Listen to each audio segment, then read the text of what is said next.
투자 GPT에 오신 것을 환영합니다. 오늘 이 오디오 끝까지 잘 들으시면요. 요즘 정말 뜨거운 귀금속 시장, 그 복잡한 흐름을 명확하게 파악하실 수 있을 겁니다. 그리고 앞으로 5년 이상을 내다보는 구체적이고 실제 도움이 될 만한 장기 투자 로드맵까지 얻어가실 수 있을 거예요. 네. 그래서 저희가 바로 결론부터 좀 말씀을 드릴게요.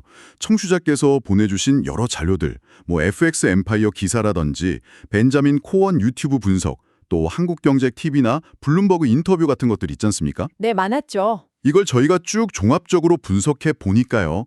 장기적인 자산 배분 관점에서는 역시 이 금이 포트폴리오의 핵심 안전자산으로서 딱 기초를 잡아줘야 한다 이겁니다. 아, 금이 핵심 기초다. 그렇죠.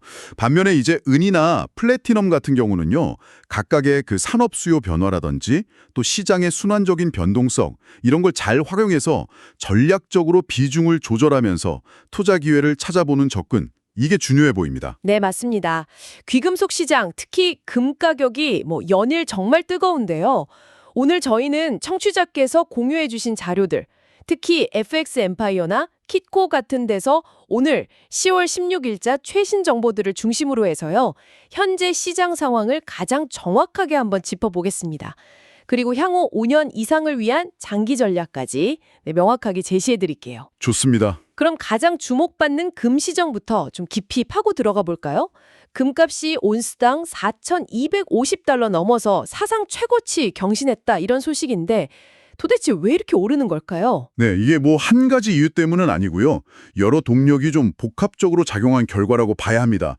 그 보내주신 자료들 쭉 종합해보면 크게 한 3가지 정도 핵심 동력으로 요약할 수 있겠는데요. 3가지요? 네, 바로 안전자산 선호 심리 강화, 그리고 통화정책 완화 기대감, 마지막으로 구조적인 수요 증가, 이렇게 3가지입니다. 아, 안전자산 선호, 통화정책 기대, 구조적 수요. 그럼 하나씩 좀 풀어보죠. 첫 번째, 안전자산 선호 심리가 강해지는 이유는 뭔가요? 우선 지정학적 불안정성이 계속되고 있잖아요. 미중 간의 무역 긴장도 다시 좀 고조되는 모습이고요. 특히 중국이 희토류 수출 통제 이걸 확대할 수 있다. 이런 우려가 FX 엠파이어나 한국경제TV 같은 여러 분석에서 나오고 있거든요. 네, 희토류 문제. 그렇죠. 거기다 지금 3주째 이어지는 미국 연방정부 셧다운 문제, 이것도 시장 불안을 키우고 있죠. FX 엠파이어 추산을 보니까요. 이로 인한 경제 손실이 주당 150억 달러에 달할 수 있다. 이렇게 나오더라고요. 와, 주당 150억 달러요? 네. 그러니까 투자자들 입장에서는 불안감을 느낄 수밖에 없죠. 러시아 우크라이나 전쟁이나 중동 문제 같은 기존의 지정학적 위험도 여전하고요. 서울경제TV나 더 윅 같은 데서도 계속 다루고 있죠. 이런 불확실성이 커질수록 대표적인 안전자산, 바로 금으로 자금이 몰리는 경향이 강해지는 겁니다. 아, 지정학적 불안, 또 경제적 불확실성 이런 것들이 투자자들을 금으로 이끌고 있다 이 말씀이시군요. 알겠습니다. 그럼 두 번째 동력, 통화정책 완화 기대감. 이건 구체적으로 금 가격에 어떤 영향을 주는 건가요? 그냥 금리 내리면 금값 오른다 이런 건가요? 네, 기본적인 원리는 맞습니다. 금은 이자를 주지 않는 자산이잖아요. 그렇죠. 그러니까 금리가 내려가거나 혹은 내려갈 거라는 기대감이 커지면 금의 상대적인 매력이 더 커지는 거죠. 지금 시장 분위기가 연준의 금리 인하를 거의 확실시하는 그런 분위기예요. 아, 거의 확실하다. 네, FX 엠파이어나 CNBC-TV 14 최신 분석을 보면 10월하고 12월 두 차례 금리 인하 가능성을 거의 100% 가깝게 가격에 반영하고 있더라고요. 제롬 파월 연준 의장도 최근에 고용 둔화 언급하면서 금리 인하 가능성을 내비쳤고요. 네, 파월 발언이 있었죠. 그리고 바로 오늘 발표된 필라델피아 연은 제조업 지수요. 이게 마이너스 12.8로 시장 예상보다 훨씬 안 좋게 나왔어요. FX 엠파이어나 kitco 뉴스에서도 이걸 주요하게 다루던데 이런 지표들이 금리 인하 기대를 더 강화시키는 요인이 되는 거죠. 아, 지표도 안 좋게 나왔군요. 네. 이런 분위기 속에서 미국 10년물 국채 수익률이 4% 초반까지 내려왔거든요. FX 엠파이어 기준으로 보니까 4.011%던데 이게 바로 금 투자 매력을 높이는 직접적인 요인이 됩니다. 거기다가 더 나아가서 한국경제TV 분석처럼 양적 긴축, QT라고 하죠. 중앙은행이 보유자산 매각해서 시중 유동성 흡수하는 거예요. 이게 조기에 종료될 수도 있다. 이런 전망까지 나오면서 유동성 확대에 대한 기대감도 금 시장에는 긍정적으로 작용하고 있는 겁니다. 아, 그러니까 금리 인하 기대감에다가 유동성 확대 가능성까지? 이게 금값을 밀어올리는 또 다른 중요한 축이군요. 알겠습니다. 자, 그럼 마지막 세 번째 동력, 구조적인 수요 증가. 이건 어떤 내용인가요? 앞에 두 요인이랑은 조금 결이 다른 것 같은데요? 그렇습니다. 이건 좀 더 거시적이고 장기적인 흐름인데요. 바로 각국 중앙은행들의 금 매입 추세입니다. 더 위크나 서울경제TV, 또 월스트리트 물련의 레리 맥도날드 인터뷰 같은 여러 자료에서 이걸 공통적으로 지적하고 있어요. 중앙은행들이 금을 산다고요? 네, 지난 몇 년간 전 세계 중앙은행들이 달러 중심의 외환 보유고에서 좀 벗어나서 다변화를 하려고 막대한 양의 금을 사들였습니다. 특히 중국 인민은행이 매수세가 아주 공격적이라고 하죠. 레리 맥도날드도 그 점을 강조했고요. 중국이요? 네. 그래서 더 위크 자료에 따르면 30년 만에 중앙은행들이 가진 금 보유량이 미국 국채 보유량을 넘어섰다고 합니다. 와, 미국채보다 금을 더 많이 가졌다. 그렇죠.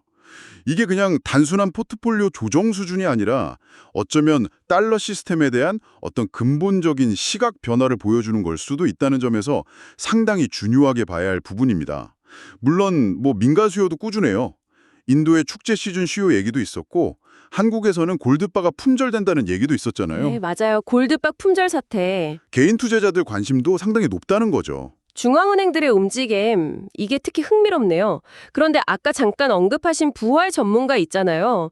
블룸버그 TV 인터뷰에서 지난달 금 ETF로 자금이 전년 대비 880%나 급증했다. 이건 좀 단기 과열 신호 아니냐, 지속 가능성에 의문이 든다. 이런 지적도 했다면서요. 이건 어떻게 봐야 할까요? 네, 맞아요. 그런 단기적인 과열 징후나 자금이 갑자기 확 쏠리는 현상, 이런 거는 분명히 경계해야 할 부분이죠. 그리고 사실 기술적 분석 측면에서도 비슷한 신호들이 좀 나타나고 있긴 합니다. 아, 기술적 분석 얘기가 나왔네요. 그럼 그 부분도 좀 더 자세히 살펴보죠. 현재 금 가격의 기술적인 위치, 그리고 앞으로의 전망은 좀 어떤가요? 이 상승세 계속 갈 수 있을까요? 기술적으로만 보면요. 현재 금 가격은 매우 강력한 상승 추세 위에 있습니다. 그 FX 엠파이어 분석을 보면 주요 이동 평균선인 51선, 이게 최근 50거래일 평균 가격선인데 약 3,656달러 정도거든요. 그 위에 아주 확고하게 자리를 잡고 있어요. 그래서 아직 뚜렷한 하락 반전 신호 이런 건 보이지 않습니다. 추세는 강하다. 네. 근데 동시에 과열 신호도 감지되고 있다는 거죠. 그 벤제민 카웬 유튜브 분석 자료를 보면 RSI라고 있잖아요. 상대 강도 지수. 주가의 상승 압력과 하락 압력 간의 상대적 강도를 나타내는 지표인데 네, RSI. 많이 보죠. 이게 월간으로는 92, 주간으로는 85 수준으로 아주 높아요. 역사적으로 보면 RSI가 이렇게 높았던 구간 다음에는 조정이 좀 따라왔던 경우가 많거든요. 예를 들어서 카웬 분석가는 월간 RSI가 90을 넘었던 1973년에는 그 이후에 한 30%가량 하락했고 주간 RSI가 지금이랑 비슷했던 2006년에는 한 26% 정도 조정이 있었다. 이런 점을 지적하면서 좀 주의를 환기시키고 있습니다. 30%, 26% 조정이라 꽤 큰 폭인데요. 그런데 그 벤제민 카웬 분석가 본인도 RSI 지표만으로 고점을 딱 잘라 말하는 건 위험하다고 분석하지 않았나요? 아, 네, 맞아요. 정확히 보셨습니다. 1973년 사례에서도 RSI가 94까지 갔을 때 섣불리 팔았다면 단기 하락은 피했겠지만 그 뒤에 이어진 600% 추가 상승 기회는 놓쳤을 거다. 이런 분석도 했던데요. 그렇죠. RSI 같은 지표는 과매수 상태를 우리가 생각하는 것보다 훨씬 더 오래 유지할 수도 있기 때문에 이것만 가지고 여기가 꼭지다 이렇게 판단하긴 어렵다는 겁니다. 그럼에도 불구하고 단기적으로 조정이 올 수 있다. 이 가능성에 대해서는 많은 전문가들이 어느 정도 공감대를 형성하고 있는 것 같아요. 단기 조정 가능성은 다들 좀 보고 있군요. 네, 아까 말씀드린 블룸버그 TV의 BOFA 전문가도 현재 금 시장이 과매수 상태는 맞지만 아직 투자자들의 포트폴리오 안에서 금 비중 자체는 역사적으로 봤을 때 그렇게 높은 편은 아니다. 0.5% 정도라고 했죠. 과거 고점이 1.1%였는데 그래서 오히려 앞으로 변동성이 좀 커지면서 좋은 매수 진입 기회가 올 수도 있다. 이렇게 예상을 했고요. 오히려 기회다. 네, 벤저민 카우엔 역시 한 20에서 30% 정도 수준의 조정을 예상하면서 2026년쯤에 저점을 찍고 다시 상승 추세로 돌아갈 가능성을 제시하기도 했습니다.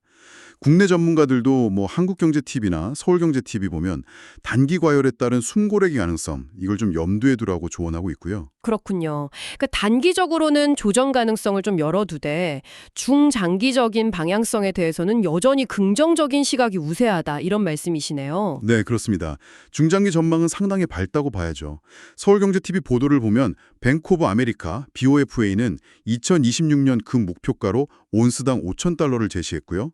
골드만삭스는 내년 말 목표가로 4,900달러를 제시했습니다. 와, 5,000달러, 4,900달러. 네, 상당히 높죠. 그리고 월스트리트 불리언 채널의 레리 맥도날드나 캐피럴 카즘 채널의 크리스 맥킨토시 같은 전문가들은 현재 상황을 장기적인 금상승 사이클의 초기 국면 혹은 중기 국면 정도로 보고 있더라고요. 아, 이제 시작이거나 중간쯤이다. 네, 특히 그 벤저민 코언이 주목한 분석이 흥미로운데요. S&P 500 지수 대비 금의 상대 가치, 즉 S&P 골드 비율이라는 게 있거든요. 이게 중요한 장기 지지선 부근에 도달했다는 분석입니다.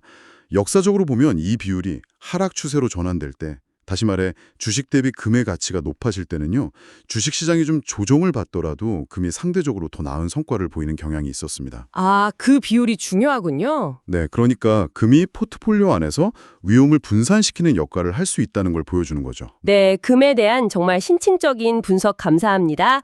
금의 핵심적인 역할, 또 전망까지 잘 알겠습니다. 그렇다면 아까 잠시 언급하셨던 은하고 플래티넘, 얘네들은 이런 금과 비교했을 때 투자 전략 관점에서 어떤 차별점을 좀 둬야 할까요? 단순히 금 따라가는 건 아닐 것 같은데요. 네, 좋은 질문입니다. 실버 역시 금이랑 같이 강세를 보이면서 사상 최고치인 온스당 53.5달러를 기록했죠. CNBC TV원 A8에서 봤고요. 특히 지난 1년간 수익률만 딱 놓고 보면 은이 110% 오르면서 금 78%죠. 금을 앞질렀다는 서울경제TV 분석도 있었어요. 은 수익률이 더 좋았네요. 네, 단기적으로는요. 은은 금처럼 안전자산 수요 영향도 받지만 동시에 산업용 수요가 가격에 미치는 영향이 금보다는 훨씬 크다는 특징이 있습니다.